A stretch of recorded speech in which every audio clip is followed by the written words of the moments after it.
Il n'y a pas de terroristes. Il n'y a jamais eu de terroristes. C'est des mercenaires de l'OTAN. C'est eux qui agissent partout.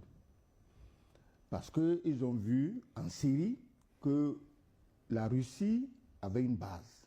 La Russie avait des relations solides avec la Syrie de Bachar al-Assad. Et ils voulaient en finir avec ça. Comment peux-tu expliquer qu'un terroriste dont la tête avait été mise à prix à 10 millions de dollars soit soutenu par tous les services de renseignement occidentaux, les mêmes qui avaient mis sa tête à prix, soit soutenu donc par tous les services de renseignement occidentaux et qui déclare la guerre aux troupes régulières syriennes. Et Bachar al-Assad, au fait, aurait pu se battre. Mais il s'est dit, ce n'est pas la peine de faire massacrer les populations pour rien. Ce n'est pas pour mon pouvoir que je vais faire massacrer les Syriens. Il est parti. Quand il est parti, le résultat, c'est quoi? Mais Israël est allé détruire toute la force militaire syrienne qui leur faisait peur. Parce que la Syrie était quand même armée.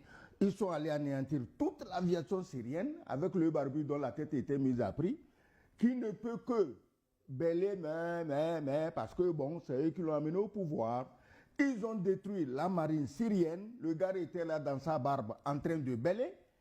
Et quand ils ont fini de détruire tout ça, ils s'en sont pris à l'armée syrienne sous prétexte qu'elle maltraite les Druzes, qui ne sont pas forcément musulmans. Donc, c'est des prétextes pour démembrer les pays. Pourquoi? Parce que la Syrie a du pétrole et ceux qui ont démantelé la Syrie, c'est les mêmes qui avaient démantelé la Libye. Ils sont en train de se servir gratuitement du pétrole syrien. Et le barbu, est-ce que tu entends même parler de lui? Tu n'entends plus parler de lui. Et un jour, le pauvre, il s'est retrouvé encore chez Poutine au Kremlin. Je ne sais pas qu'est-ce qu'il est allé raconter là-bas. Bon, Poutine, c'est la diplomatie. Hein. Peut-être il a reçu par politesse. Sinon, il sait que le gars ne s'appartient pas. Il sait que le gars a chose dans son palais à Damas ne représente absolument rien. Absolument rien. Donc, c'est des hommes de paille.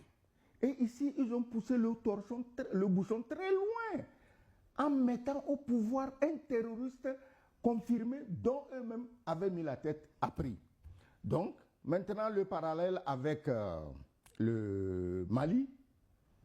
Mais le Mali, depuis le 25, on écoute tous les commentaires, hein, on écoute tous les avis, mais il y a un détail dont les gens ne parlent pas.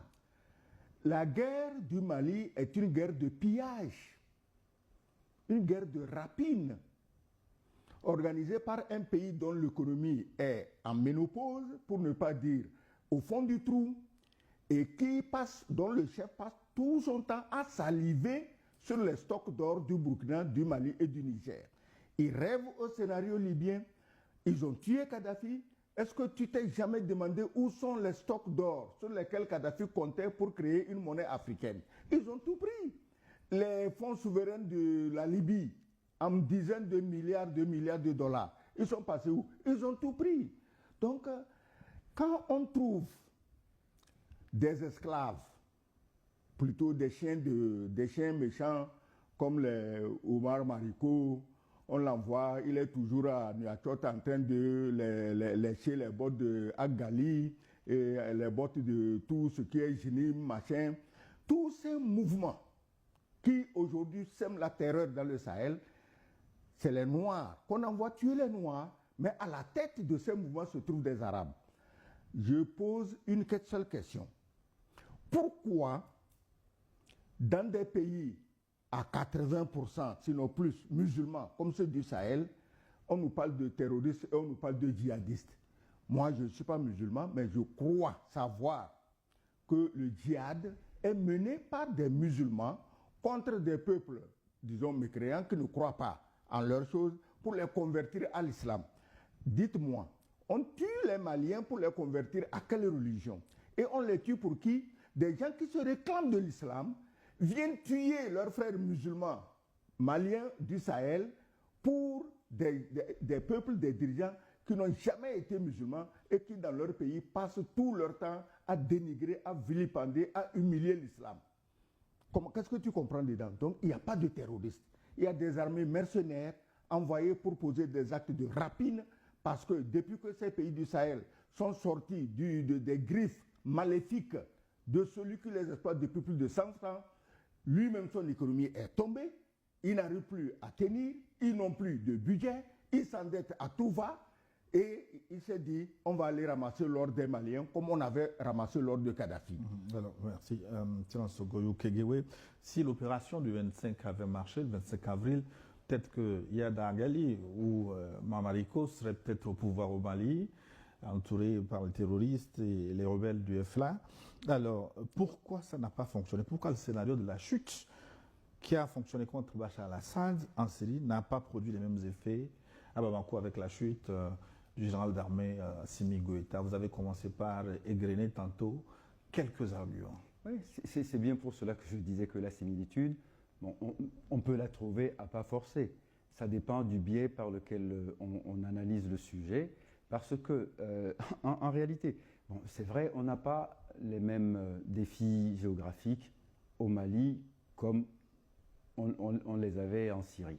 Ça, c'est aussi un élément important. Mais je crois que dans cette affaire, il faut absolument revenir à l'historicité.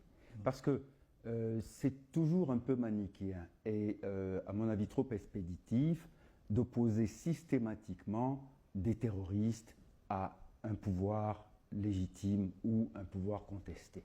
Le problème de l'Azawad est un problème qui ne date pas des récentes situations politiques qu'on a connues. Je ne les remonte même pas à 2012. C'était depuis 1958, c'est-à-dire avant les indépendances, qu'il y avait toujours eu justement des velléités irrédentistes, et les mouvements de libération du peuple de l'Azawad existaient depuis longtemps. Ils étaient composites et ils réunissaient des Touaregs, des Peuls, des Songhai et des Arabes. Et ces gens-là voulaient être détachés du Mali et ils revendiquaient l'équivalent de à peu près les 2/3 du territoire malien. Cette histoire a été une épine dans les pieds du premier président Modibo Keïta, et je crois que ça a été à l'origine de l'échec de la fédération soudanaise qui était en embryon avec le Sénégal. Ça a été un des éléments qui a été à l'échec de ça. Il a été dit aussi que c'était une promesse de la France. Oui, non, mais c'est bien ce que je dis. C'est bien ce que je dis. Bon, mais si vous voulez, le problème, c'est que ça, ayant mal résolu cette crise politique qui concernait d'abord des Maliens qui avaient des revendications, bon, même si elles sont alimentées par, disons, une littérature impérialiste, ce qu'on peut contester tout à fait à part, il n'en demeure pas moins qu'il y a des Maliens qui, dans une veine politicienne, revendiquent une partie du territoire. Et ça, depuis avant les indépendances. Maintenant, la crise s'est cristallisée. Le président Moussa Traoré, en 1991, avait dû signer un accord avec ce mouvement. Malheureusement, il a été balayé en mars 1991 et ces accords ont volé en éclats. Puis ensuite, chemin faisant, et toujours dans un climat de crise, on a eu aussi ce qu'on appelait les accords d'Alger, qui, en 2015, ont vu, disons, réunis autour d'une table, et le gouvernement malien et certains représentants de ces mouvements politiques. Je parle du FLA, qui est un mouvement politique, qui a trouvé à un moment donné une alliance stratégique avec le JNIM, qui a un autre agenda. Eux, ce sont des terroristes. Eux, ils veulent un califat au Mali et partout ailleurs où ils auront de l'influence et du pouvoir. Et vous l'avez dit tout à l'heure, qu'est-ce qu'on va aller convertir, à quoi va-t-on convertir un Malien qui est déjà musulman? Mais justement à une forme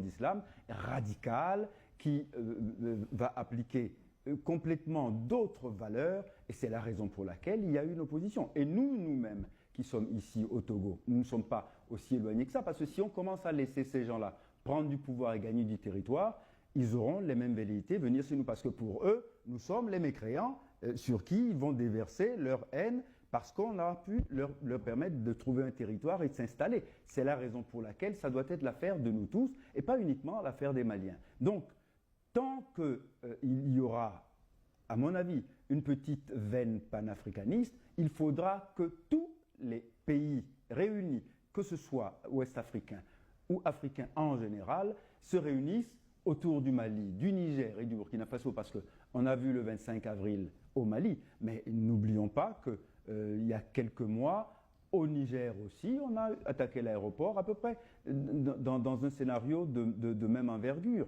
Et au Burkina Faso, les rumeurs de coup d'État et les coups d'État avortés sont légion et quasiment, suivent un chronogramme qui est quasi répétitif, ce qui fait que ça devient compulsif dans cette région. Il faut qu'on les aide. Je suis plus partisan d'une logique qui permette de prendre le problème à sa racine et non pas réagir au coup par coup parce qu'à un moment donné, il y a le feu, il faut sortir les pompiers. On a toujours fait ça et ça n'a pas marché. Il faut à un moment donné s'interroger sur les causes de ces crises et non pas uniquement voir ça sous le prisme d'un terrorisme qu'il faut combattre et ne proposer qu'une solution uniquement militaire. Voilà ce que je voulais dire.